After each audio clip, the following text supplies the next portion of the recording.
How does sputum culture contamination happen? Imagine trying to find a tiny needle in a haystack, but the haystack is full of other objects that can hide or mimic the needle. That's similar to what happens during a sputum culture test for tuberculosis. When a patient provides a sputum sample, it is supposed to contain bacteria called Mycobacterium tuberculosis, which causes tuberculosis. But often, other microorganisms from the mouth, throat, or environment can also be present in the sample. These unwanted microbes can grow in the culture medium and make it hard to identify the TB bacteria accurately. This is what we call contamination. The main reason for contamination is the presence of normal bacteria and fungi that live in our mouths and respiratory tracts. For example, bacteria like Staphylococcus aureus or fungi, such as Candida albicans, are common residents. When the sputum sample is collected, these organisms can be carried along and may overgrow in the laboratory culture if they survive the decontamination process. Even though labs use chemicals like sodium hydroxide to kill off many contaminants, some bacteria and fungi can resist these treatments and still grow. How the sample is collected plays a big role too. If a patient produces saliva instead of deep cough sputum, the sample is more likely to contain oral bacteria. Collecting sputum outside a clinical setting without proper guidance can also increase contamination risk.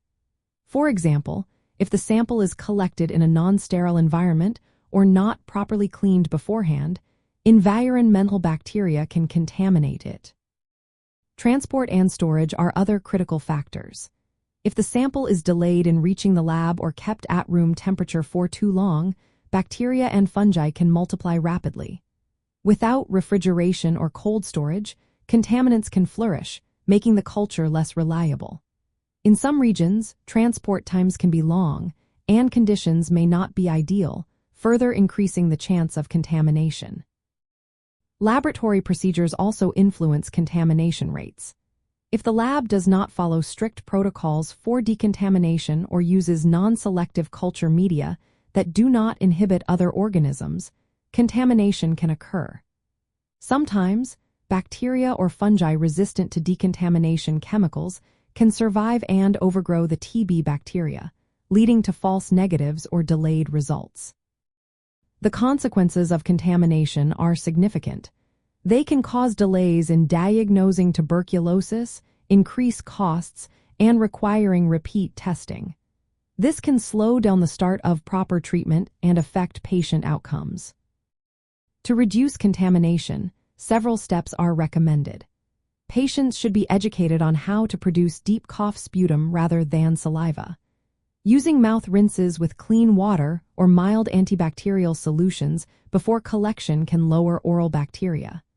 Ensuring samples are transported quickly and stored at cold temperatures helps prevent microbial overgrowth. Labs should optimize decontamination procedures and use selective media that contain antibiotics to inhibit common contaminants without harming the TB bacteria. By following these practices, healthcare providers can improve the accuracy of sputum cultures, leading to faster diagnosis and better management of tuberculosis.